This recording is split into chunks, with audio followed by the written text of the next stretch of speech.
Okay, so that is it. The boat is locked up. I will call the guy when he says he's coming. I put the VHF inside, and that's it.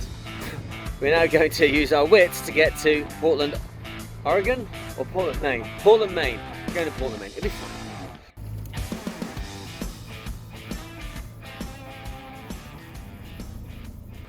Okay, so part of the job that anybody that has kind of gig work or different projects in different places is like the transit between two places. So this marina is right out on the end of a kind of spur here, which is just outside the, well, like where the taxis want to go, where the little electric bikes want to go, but there are electric scooters. So with this somewhat teenagerish setup, if you don't go too fast, is a very nice way to finish being here in Cherbourg.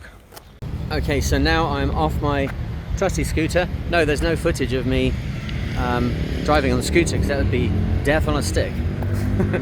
It tells me that I have now driven a scooter 13 times in my life. I'm not at a point where I can do it with a load on my and look casual and have a camera in my hand. So 10 years too old for that. So we know about this bit though. Train stations and a lot of these.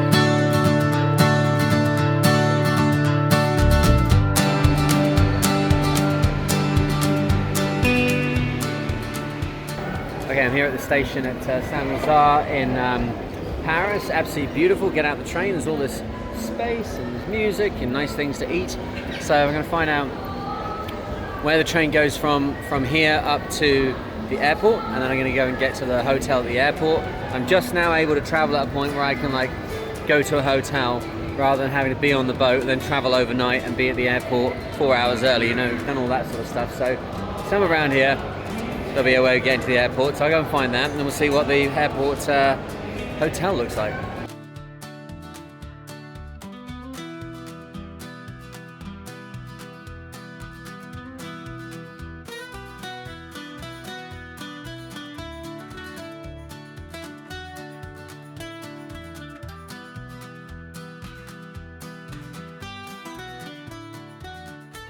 Like, it's a little bit weird, bit of moving around this, because I was in Cherbourg, having not done this journey before, and it's telling me, oh, it's going to be 6 hours or more by train. And then I'm looking at the hotels. Oh, the only hotel that you can really take is the Sheraton, and it's like 390 Canadian dollars. I'm like, what? So I just made my own way here. It took me 3 hours and 10 minutes on the first train. It took me 35 minutes on the second train. And the the M Hotel I can see is over here, this red light up here. It's like, so never believe exactly what you're told about how complicated it is to travel, right? Sometimes just get out there and do it is much better. Look at this. I've got to say, I have really really enjoyed being in France this time. I think when I've come previously, I've done what all sailors do, which is go into a marina and then never leave the marina. I know the toilets and showers in like 1,000 marinas around the world, but this time I got out and about in Cherbourg a little bit, and then, you know, I came through the through the train station in Paris. But like, the people seem cool and the fashion seemed cool, and everyone's kind of organised and got their heads screwed on, which if you're going through Atlanta airport, people don't seem to have. So that's a difference. And my hotel's just up here, and there's a little free shuttle service that goes straight to the airport. So this has worked out really great. Looking nice. Oh yeah, this is gonna suit me. It's a bit bougie, but that's alright. Oh, that's lovely. Look at that. It's a bit like something out of Blade Runner, but I'll take it. Wow, look at this. This wasn't even actually that this wasn't that expensive. This is like staying at the Novotel alongside Halifax Airport in Nova Scotia. Great. Well, the lady said if I come back down, there's a free beer at the bar, so I can investigate that, and then tomorrow we'll fly to America. Well, that was very nice. Nice to be able to get some proper rest whilst you're transiting between places. We've all done those madcap dashes, running with your luggage down boulevards like this to get to trains and planes that have probably already departed. It's nice to be able to take a minute and just like go easy for once. All right, then you break out into the safe open land of you're through the security. This is the bit where you can actually start to relax. And again, now I'm like close to being an adult. I can actually get here like an hour early and feel relaxed. Even 10 years ago, I can remember going to airports with Derek Hatfield, and he would be 2 hours early, and I'd think, what are we doing here? We could have run this in 15 minutes. I have a new appreciation for Derek's common sense and sense of style.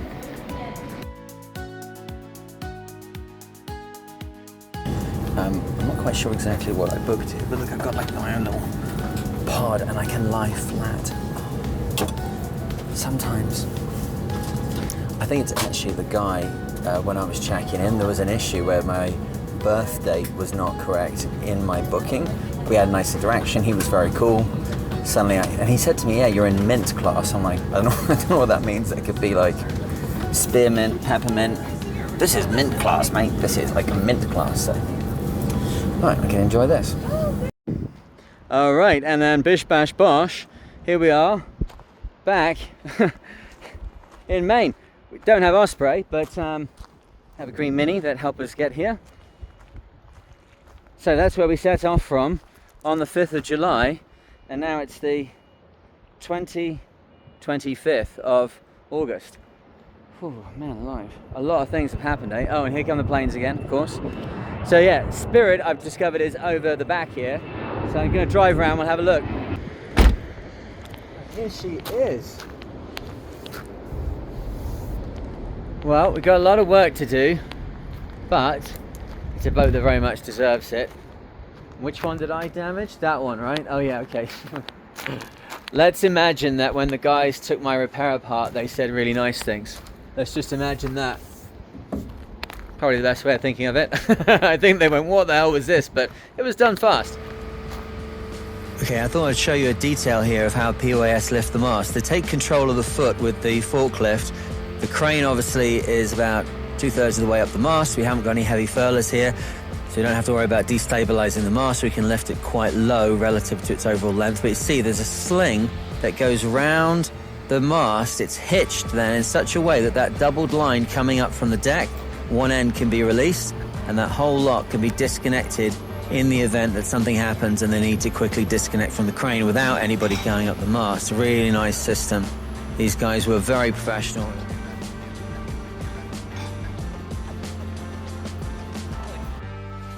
And then here we can have a see at what goes on with this boat, the issue that it creates when it's trying to be lifted. We need a massively big travel lift. This is a 200-ton monster to have the width in the actual assembly so the boat can fit between it. But then such a monster doesn't really have the ability to pick up what we need to do, which is just pick up the central hull if we had an option. So we end up with this kind of contrived method. You can see it pulls the nets down. Very difficult. Part of this project is about finding a much easier way for this boat to get in and out of the water. I'm going to get on board and get her alongside the dock. I would do it. And it gets ugly when we get home. It really gives it to you. And go a touch to port.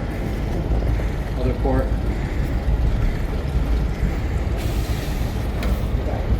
Go a touch to port.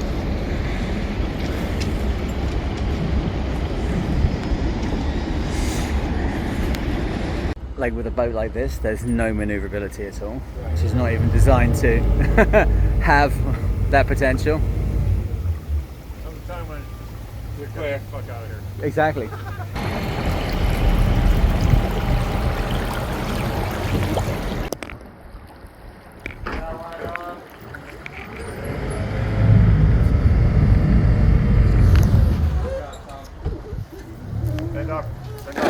Well, it's always a difficult thing to get out of the boatyard. There's a special kind of cloying entropy which occurs in a boatyard, which can make it feel like you're wading through molasses to get away from the place. There's so many good things that you can make happen in a boatyard, and if you've got a great boatyard like this at PYS, everything you could possibly want to do to your boat can be done. But it's almost like being in the candy store. You just can't eat everything in every jar in the candy store, right? Getting out of the boatyard, particularly like this sort of situation where you have had the boat in for a little while, longer than you expected. Life came along, the boat's not quite the way you really want it to be. It can feel like a forever task to get to the point where like, okay, now do we put it in the water? And it's the same kind of analysis paralysis that has people sitting in Fort Lauderdale for years, just waiting for the right moment to step off to the islands, right? Putting the boat on the water like this, what did we say? Even with Osprey last time we were here, we said then ships and men rot in port, and it's absolutely true. Obviously women don't rot in port, but getting the boat onto the water, getting yourself onto the water, and getting yourself on the boat, on the water, in kind of sailor mode and out of boatyard mode is a very important step. So the guys have come along now and helped me. They brought the boat round, did a nice docking maneuver. There's no maneuverability with this kind of boat at all. That little outboard engine that's at the back there doesn't even like to stay down in the water when going astern, as I've discovered to my chagrin. And there's hardly anything in the water, and even if there was anything in the water, like the dagger board was down, the mast is a sail. It's a wing mast, so it is a sail, so there's no maneuverability. So getting them to tow me out of the dock, out of the travel lift well, meant that my stress level was low where it could have been high. Getting them to bring me alongside here, stress level low instead of high. Little extra cost on the bill, but it means that we get alongside the dock and feel like we are in the right mood to make the transition from dockyard worker to ace sailor, which is what we all need to feel like when we get on our boat, right? So what do we got to do here now? Well, we can see the rudder is out. The rudder fits into the boat with this like cassette thing here, and then the shaft goes through the middle. I said to the guy who's driving the boat, do you want me to put that in or not? And because I've done a lot of this kind of push towing, like this boatyard maneuver kind of stuff. And he's like, oh, leave it up. Like, yeah, don't have the owner, captain, driver, whatever, trying to interact with you while you're doing towboat driving. It takes a while to develop that relationship. So we left it out. It's basically a dish underneath. It was very easy for him to park it. There is a little bit of movement in the water here, but nothing really. So alongside, that needs to go in. It's not very heavy. Nothing on this boat's heavy. The boom's obviously got to go on. The bowsprit I'm not going to put on now. The bowsprit actually needs to, you see where it's got like an open tube end there? That needs connecting back onto that stub fitting that's by the anchor there. It was taken off for the boatyard, but it was kind of taken apart incorrectly. So we've got to fix that. We've got the trampolines, we've got to fix those, the nets, we're just going to basically rebuild those. I've been looking for people that might be able to build nets for this. If anybody's got any information on a company that could do that, that would be very, very interesting to me. At the moment, my plan is buy fish net, like nets for fishing in Lunenburg, and make the net myself is the only plan I've got. We've got a lot of tidying up to do, got a lot of rigging work to do, but it's such a small boat compared to Osprey. There just can't be any trouble here that we can't find our way through. Let's jump on board here for a second and have a see what the state is inside. There's a huge amount of dust. I would have liked to have cleaned her off before we launched, but you know, you're always going to clean up after the launch anyway, aren't you? Because everyone's walking around in their yard boots. That's how it goes. Like, this is just from the dew this morning in people's boots. Yeah. So everything's just kind of in storage. Look at the dust though. The little door that can go on there was not put on there, so yeah, that's the slot where the rudder goes. So cleaning up, but what I'm going to do now is I'm going to basically do a not boat task for an hour if I can, or go to sleep or do something to kind of create that split between being in the boatyard and being on the boat. I want to go off, maybe get some food and walk back down to the boat, with the boat being a boat that is on the water, afloat, and has to be treated as such, and not a boat that's in the boatyard kind of with a broken wing that you're always like, oh, what about this, what about that? Well, you know, it's just a different mindset. Walking down the dock here and seeing this thing on the water is going to put me in a whole different mood. Or waking up after an hour's reset, which I desperately need. Oh my god, I've been up and down between here and Boston the last couple of days. Yeah, so this is going to be good. So this is our plan, and If you like this content, as always, please like, share and subscribe. It means a huge deal because it means that the algorithm then realizes, oh, people are interested in this, and it spreads it out to more people, which means it's possible for me to do more of this stuff. So we're going to get this one ready, but remember, this is not going to be a very long project, this one. We're not going sailing off doing expeditions. We've got to get this boat back out the water at a completely new storage site, which is then going to be our winter project, is getting this boat back fighting fit, ready for next year and for the Newport Bermuda race. That's where we're going to be going with this boat. I think she could do very, very well in that race. I'm going to be on Osprey doing my thing there, but I think this boat could absolutely do the Newport Bermuda race. She's already done the Rourke Caribbean 600, so she's got all the safety gear, she'll be in past for all that stuff. So Newport Bermuda in terms of safety is another level. That's where we want to take it, and we want to be competitive. But that 600, was it 635? See that one? Yeah, I think that's 635, 645 miles down from Newport to Bermuda. If you can get the right weather, this thing would absolutely fly. So that's what we're going to do. This is our winter project. We're going to get this up on the hard, then we're going to go home for a couple of weeks, and then we're going to go back and see Osprey. So good. All right, I shall speak to you in the next one. Cheers.